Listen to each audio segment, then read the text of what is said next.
every day is completely different. I really don't know what's going to happen. And I have realized that I am able to separate myself from my company. So when things go wrong, it's just a puzzle to solve. It's not a personal attack on me or something drastic that happened to me. It's like, okay, this happened. What can we do to figure it out? And that daily puzzle is just so engaging for me because something happens every day. It doesn't mean something goes wrong every day, but something happens every day. That's that puzzle I get to figure out. Thank you for listening to this episode of Changes Big and Small. This is Damian, your host as we explore what makes change exhilarating. Each episode, we'll meet one person who has found freedom by embracing change. In this episode, I interview Kim Cofino. Kim Cofino is a technology consultant and educator with nearly 2 decades of experience living and working in diverse settings across Asia, North America, Europe, and Africa. At the micro level, she thrives at empowering teachers and other professionals to authentically embed new and emerging technologies in their classrooms and workplaces. She creates dynamic, inquiry-based, learner-focused environments for everyone with whom she collaborates. On the macro level, she guides schools, school districts, and businesses in implementing innovative, tech-rich, and community-inclusive learning programs within their organizations in order to meet their varied goals. She prides herself in effective cross-cultural communication, which is evidenced by her business functioning smoothly across 6 time zones with employees in 4 different countries. Kim currently lives in Bangkok with her husband Alex, who is also an educator. In her spare time, she enjoys geeking out about lifelong learning on her blog or training for and competing in powerlifting. She also has a blog for that. Other interests of hers include plant-based cooking, yoga, Zen meditation, photography, reading, especially science fiction, traveling, and leading an urban hiking meetup. She volunteers as the Secretary General of the Thai Powerlifting Federation and is passionate about supporting women in their quest to reach their strength goals. Fun facts about her are that she collects Persian carpets, she views eating as a top priority, and she has a goal to visit 50 countries before turning 50. She did meet her goal of visiting 30 countries before turning 30. Kim is an extrovert and she loves connecting with people about any of the above topics, so make sure you listen to this episode and reach out to her to start a conversation. Listen to find out how she made the transition from teacher to entrepreneur and how she got into powerlifting.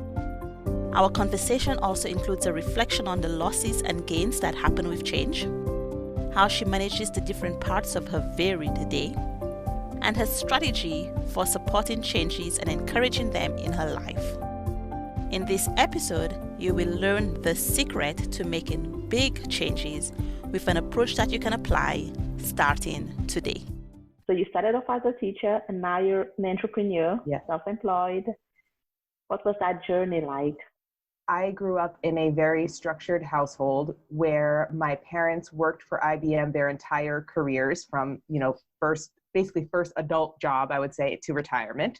So as a younger person, I never in a million years would have expected that I would not be working for someone else. Like that just was not in my DNA at all.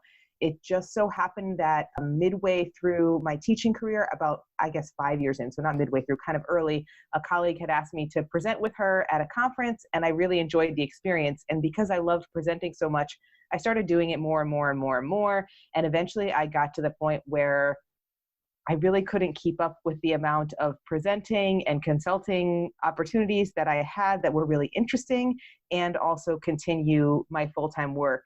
So I took the risk of going part-time and just really loved that opportunity to, still stay with my, comfort zone, but also kind of branch out and try new things. And I did that in a school, Yokohama International School, that I just absolutely loved and could have stayed for the rest of my life.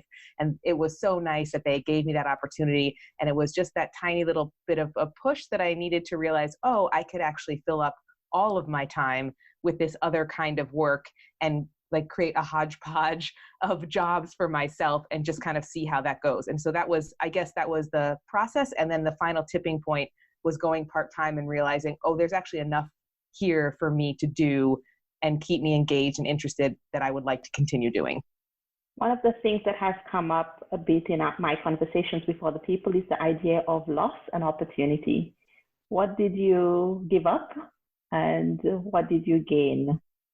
As a teacher, I think the thing I gave up the most is the constant contact with students. And I think that's the hardest thing that I lost, right? Because I love kids. Like that's how I got into this career. I love the changing nature of schools. I love working with adults who work with kids. I love being in an environment where people are excited and passionate about what they do.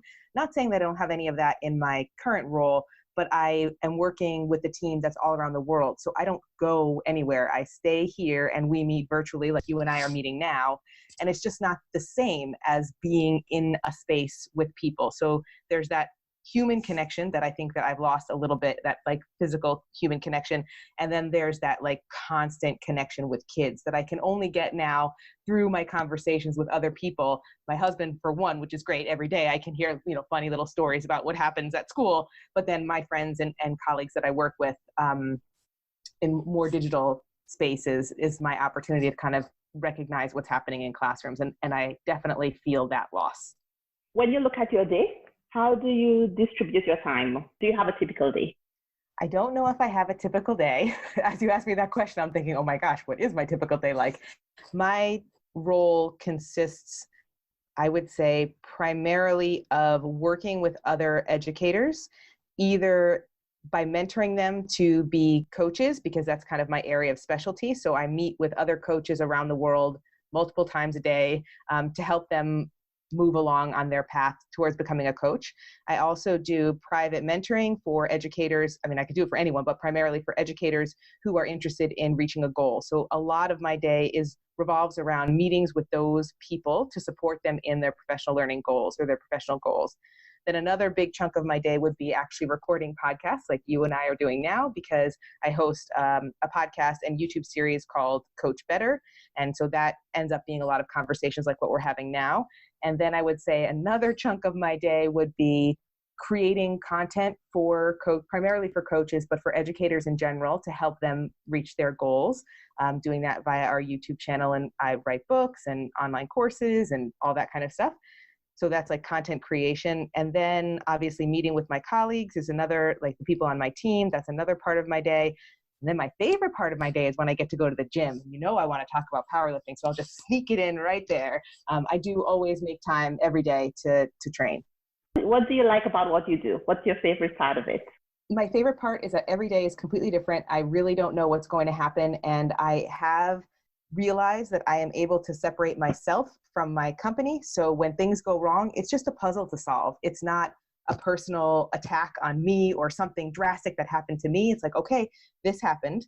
What can we do to figure it out? And that daily puzzle is just so engaging for me, because something happens every day. It doesn't mean something goes wrong every day, but something happens every day. That's that puzzle I get to figure out. How do you stay on top of it all? Because if you've got so many different things that you could be doing, and we're going to get into your powerlifting as well, what are some of your strategies? I think one thing that has been very important is every day, I know this is going to sound really cheesy and I don't mean it to be super cheesy, but every day I look back at what was accomplished the day before, what I set out as my priorities, and then I set my priorities for the day that it is. And because and it doesn't take long, but I take a few minutes every day to do that, I feel like every day I'm doing the tasks that must be done, whether it's must be done because they're urgent or must be done because they're important. I'm doing the tasks that must be done, as opposed to sometimes when I was a full-time employee, I might have gotten myself trapped in little procrastination tasks or tasks I just would do right now because I had some time, as opposed to this, because it's all my work. I know, okay, I must do this today because X, Y, and Z is happening 3 weeks from now. This has to get done here. I'm getting it done. I'm ticking it off my list. So I think that prioritizing on a daily basis, sometimes multiple times a day, has been the most important thing to stay on top of it, but that's a little bit of a stretch too. But to generally feel like I can kind of juggle the balls, I think that daily prioritization has really helped. Do you have some processes or workflows that you use for that? Do you sit and think about it every day? Do you have a particular practice? I have a little notebook. I'm looking at my old ones on the counter over there. I have a little notebook I bought from Muji, and it's actually a combination. It's a gratitude journal, a column in the middle that's like my thoughts and ideas, because, when you wake up in the morning, you're always full of these ideas from when you were sleeping. And then my priority list. Every day I make those 3 columns and refer back to the day before. In addition to that, I also have like to-do lists on my phone, and that also helps me because writing it by hand helps me process and think. Then I take it and I put it into my phone, or it may already have been in my phone, and I can really easily adjust the times for the day. So like, oh, shoot, I have a new meeting at 8 o'clock I wasn't expecting. I thought I was going to do that at 8 o'clock. I'm going to move it to 9 o'clock instead. And so the digital version of my priority list helps me manage actually getting something done. How I actually know Kim is because we were both working in Japan, not at the same school, but in the same time frame. And actually before that, I was already following a lot of Kim's work at International School of Bangkok. One of the things that I really appreciate about you is that you are very systemic in your approach. Whenever I've been to a workshop or if I've heard you talk, you look for the patterns that occur. And you are very good at diluting things into the processes so that you can start to see some systems and you can start to maybe automate some of the processes. I'm using the word automate. I don't know if that actually applies to you. Does it?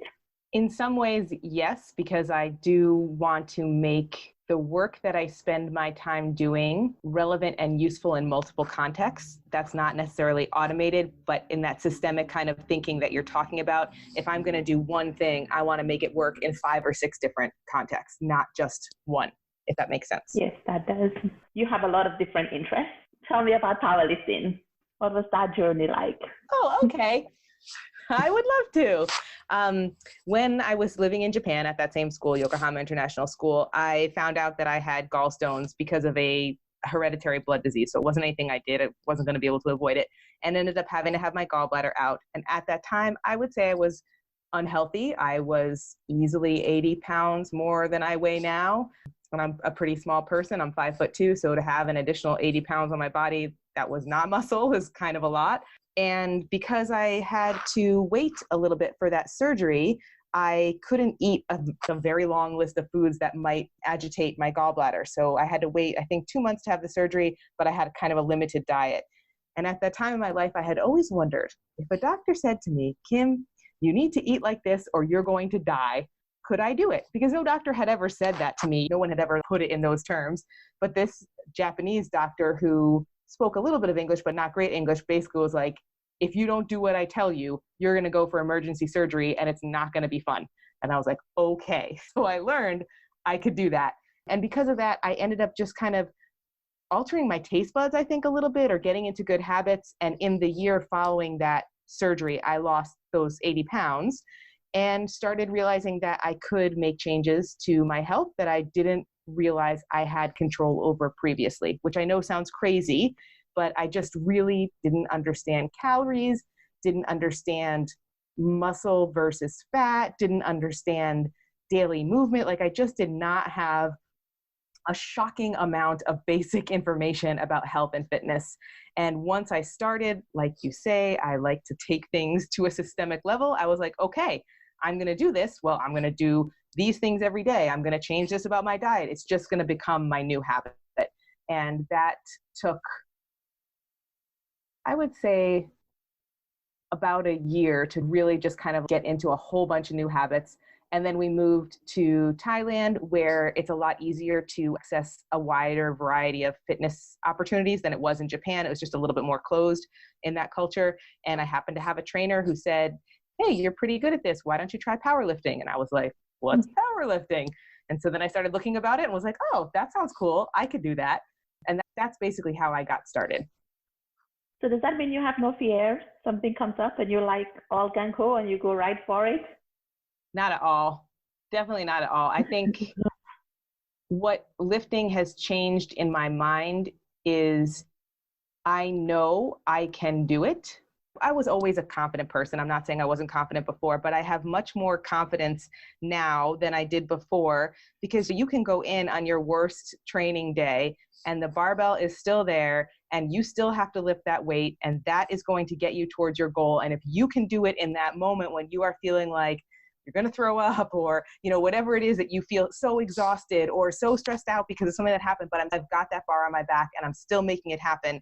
Then you come home and something weird has happened with your business and you're like, well, at least I'm not being crushed by 110 kilos on my back. This is not so bad. I can handle this. How do you manage the task switching for all of the things that you do? So to give some context, some people have a meditation practice, or they run, and running is their meditation. Do you find that your powerlifting or any of the other activities that you do, because I know that's not the only thing that you do, provide you some balance, or even just allows you to have a break, some time off? Definitely. I definitely agree with that mental break idea. And I try to put my training in the middle of the day, because what I notice is I wake up in the morning super energized with tons of ideas, and I am super productive until like around lunchtime or a little after lunchtime. And then I start to just, I don't know, my brain just is not on fire the way it was when I woke up in the morning. So then I'll go train. And when I come back in the middle afternoon, I'm reinvigorated and ready to work again until the middle evening. And it works really well because my husband also trains in the afternoon. So he usually comes back from work about the time that I'm starting to feel like, okay, I could take a break now. And I think having my day chunked like that not only helps me stay more focused when I'm working, because I'm very conscious of the fact that, okay, I'm going to go to the gym at such and such time. I'm getting X, Y, and Z done before I go, and I need to get X, Y, and Z done by the time I get back, so I can slot things into my day. But it also makes me have an opportunity to leave the apartment, where when you own your own business or you're self-employed, you might not leave the apartment all day. And I think if I didn't have a purpose for leaving the apartment on a daily basis, it's possible I could stay in here all day. And I don't think that would be great for my mental health. That's a good point. As more and more people are beginning to do remote work and able to work at home, that's one of the things that's also coming up in terms of how do you... It's a great advantage. It's a wonderful thing to be able to work from home. I will never complain about it, but I really do appreciate interacting with other human beings in a physical space. Like, yes, we're interacting now, which is wonderful, and I appreciate that, but like being able to see a human at the gym, even if I don't know them very well, and say hello and have a 5-minute conversation, that's a nice transition away from work-related things, and then I can transition back when I get home. You've gone through many different changes in terms of what you do, in terms of where you live. We could go on.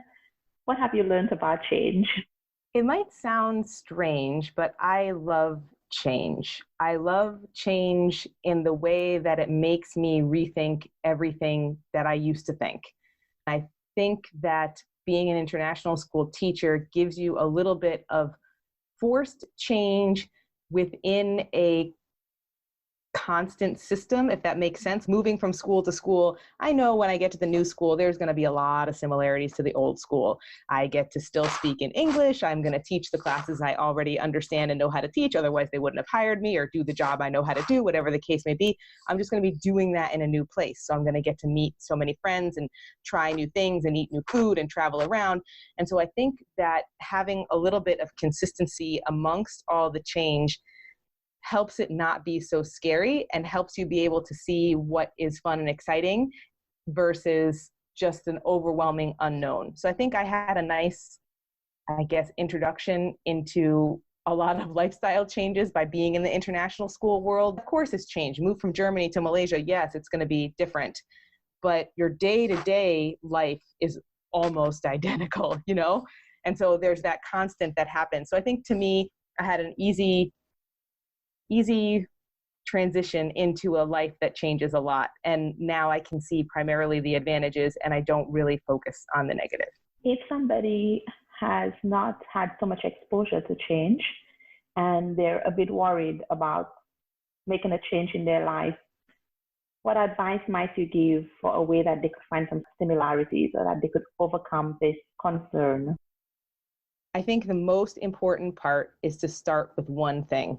whatever that one thing is, the smallest possible thing you can think of, because the difference between doing nothing and doing something is so much greater. I'm doing a little bit, and now I'm doing a little bit more, and now I'm doing a little bit more, and suddenly this is just who I am. So just take whatever that first step might be, whether it's fitness related and it's, going to buying some dumbbells at the store and trying to lift weights in your house. What's that one small thing that it seems achievable that's going to get you towards the next step in your goal? Because I think we look at big changes like that and they're overwhelming. You look at starting a business and you're like, where do I even begin? And so what's the one thing that you feel like is manageable? Do that one thing. And then you're going to see something else. That's the next one thing. Okay, do that next one thing. And let's see, you don't have to have a 3-year plan the first day you try something. I really appreciate that, because I've had this goal at work for a couple of cycles to volunteer to do this activity. And I kept noticing that, okay, again, this is the 3rd cycle and I'm going to put this back. Something is clearly wrong. Stepping back and thinking, what are the incremental changes I could make along the way before I get to that what looks like an impossible task has really helped me remove some of the barriers. What would you say has been the biggest change you've decided to make in your life? It has to be between two. It has to be either owning my own business or like changing everything about, I guess that's a bigger one, changing everything about myself, going from a person who's like not super healthy, not really caring about anything to do with health, lifestyle, fitness, like just kind of living a college lifestyle as an adult, to being a person who prioritizes and pays attention to those things. I guess that would be the biggest change, the most important change. And I think that I was able to start my business because I made that change. So I guess they go hand in hand a little bit. One of the things that I'm interested in is how changes connect to each other. And so do you need to have made a small change before you can make a big change? We've kind of talked about that in terms of incremental changes helping you get to what looks like an impossible goal. Do you see a through line with the changes that you've made? I guess when I look back, I can see how it was a lot of very small changes accumulated over time. I don't know if that's really answering your question about a through line, but I think the through line was, okay, I'm going to do this. And when I get used to doing this, I'm going to do something else. And so it's just always that thought of one step forward, one step forward, one step forward, one step forward. And even today, I think about the next, I'm going to get super cheesy and I'm really trying not to, the next step for me in terms of improving my skill in my sport has been over the last couple of months, I would say. My coach has been having me visualize really heavy lifts. And that sounds kind of crazy because like, oh, what is imagining something in your mind going to help you when you actually have the barbell in your hands or on your back or over your face or whatever? But what a difference. And that teeny, tiny, small thing every day before I'm going to sleep, or if I wake up in the middle of the night and I can't go back to sleep again, instead of counting sheep, I visualize the very small tweaks I want to make in my form. And I visualize myself doing it successfully. And then the next time I have the opportunity to do that at the gym, it's like I've already done it. And just that is amazing because I'm visualizing it when I'm lying in bed, you know? And so I guess even the times when you think are times that are not important to helping you be the person you want to be, they might be more important than you think. Some people talk about visualization as helping them, and other people do mantras. Part of it may relate to you fake it till you make it, or you kind of come up with a way of convincing yourself that this is who I am.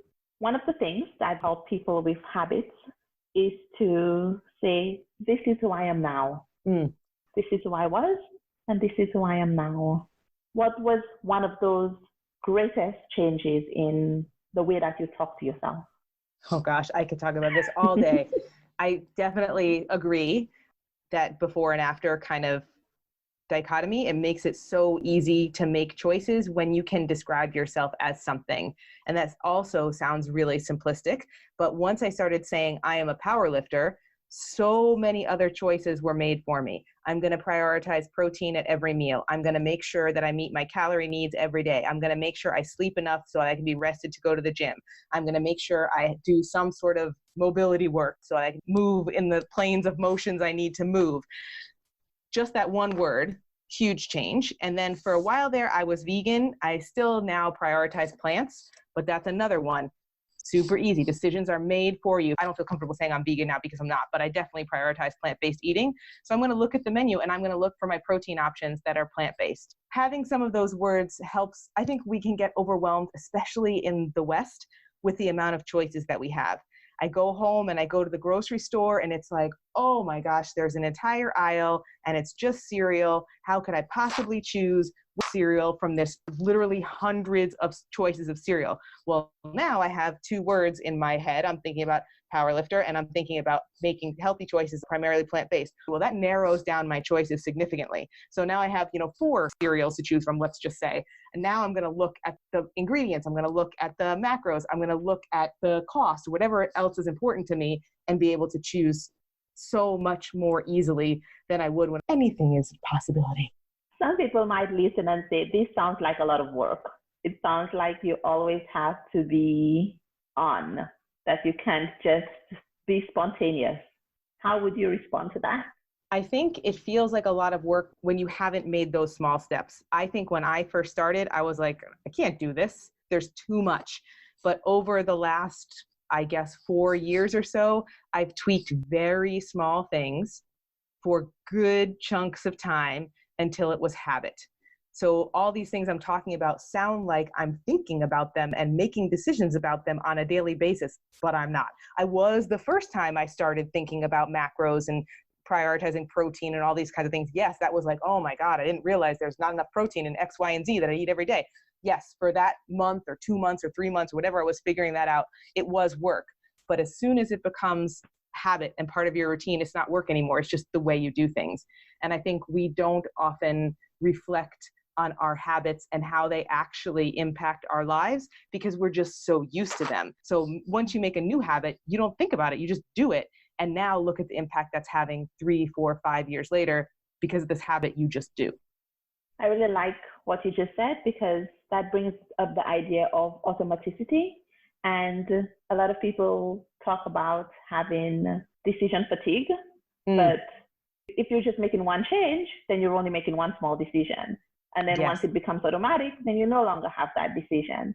So you can really start to see how it opens up a lot of space for you. Yes.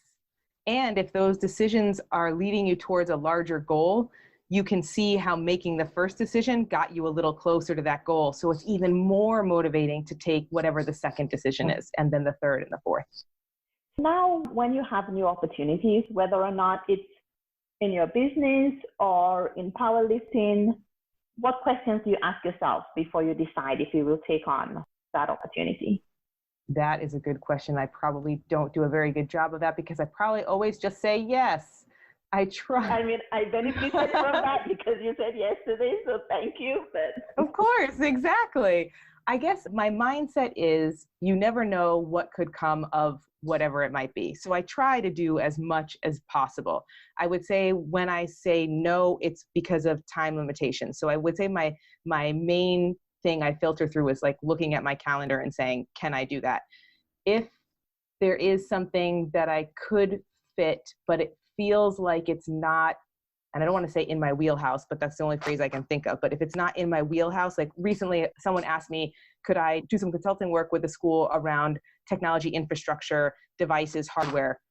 Straight up, the answer to that is not really, but I know some great people that I can send you to. Let me do that. So I guess I try to filter through, do I have the time for that? And is that something I could really help or support the other person with? And if I can't, I don't want to do a bad job at something. I'd rather direct them to someone who's going to make a positive influence in whatever way they can. Definitely one thread that I've noticed come up with all the entrepreneurs that I've had conversations with is the idea of integrity. And to me, that really sounds like what you're talking about. How did you develop your skills? Because some people may use the excuse that I don't know how to do this. So how can I possibly take it on? You've learned how to do many things. What kind of process do you follow to develop skills? Or what are some of your strategies? I guess I'm thinking about two things. And the first thing I'm thinking about is I always see myself as a learner first, and everything that happens to me is an opportunity for me to learn more. And for good or for bad, that means that I'm not coming from a perspective of, I know everything about this thing. I'm coming from this perspective of, there's always an opportunity to learn. What's my opportunity here? Maybe this opportunity is smaller than that one, but that's okay. There's always an opportunity to learn. So I think that's the first piece. And then I think the second piece is referencing back to something I said a little bit earlier. If you can separate yourself and your meaning and your passion and your being from this new thing you're trying to figure out and look at it as a puzzle, at least for me in this mindset of a learner, that makes everything accessible. Because if it's a puzzle, there's a solution. The solution might be awful. I might have to work at it for a really long time, and I might be kind of mad that I started it, but I know I'm going to get there. And I think for me, the separation of myself as a human being from that puzzle, that was the most important part for me, to be able to look at all these random things that were going on and saying, okay, I can figure that one out. Okay, I can figure that one out. Because it's not saying anything about me, what I know, what I can do, who I am, what kind of person I am. It's this thing. And I'm going to look at this thing and figure out all the pieces and see, is there something for me there or not? You've discussed how it might take a while and you might actually be upset with yourself that you took on a particular challenge. So that means that not everything is a success the first time. Absolutely. We might even say some things are failures. Absolutely. How do you look at the process of working out a puzzle or solving something? And how do you decide whether to continue with it or if to give it up?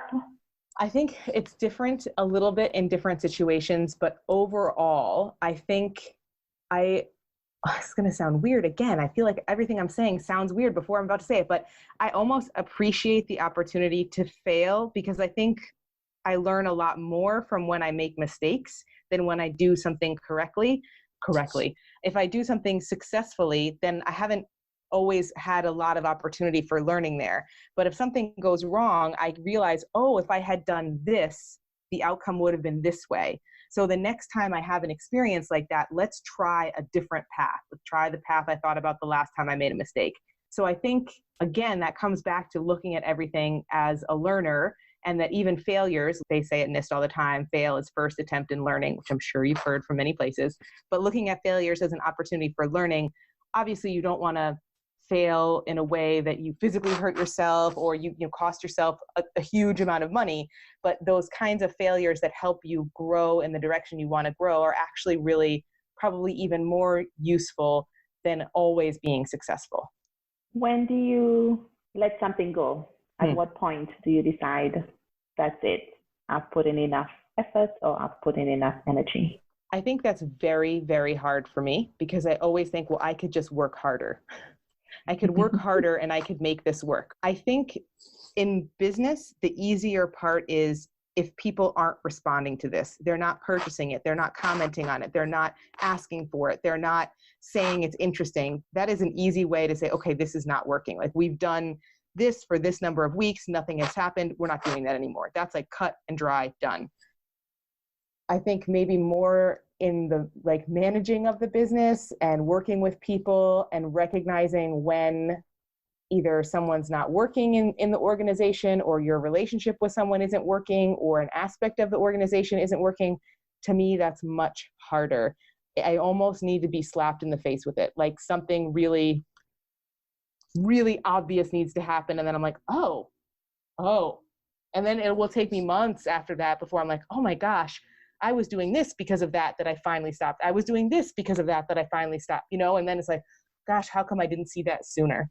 We're coming up on time. So to finish up, is there anything else that you'd like to add before we end this conversation? Any advice that you have or something that I've missed?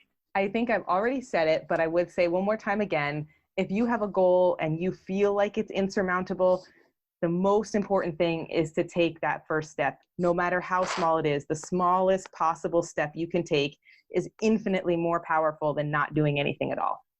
Thank you so much, Kim. I've really enjoyed our conversation today. It was my pleasure. Thank you for having me.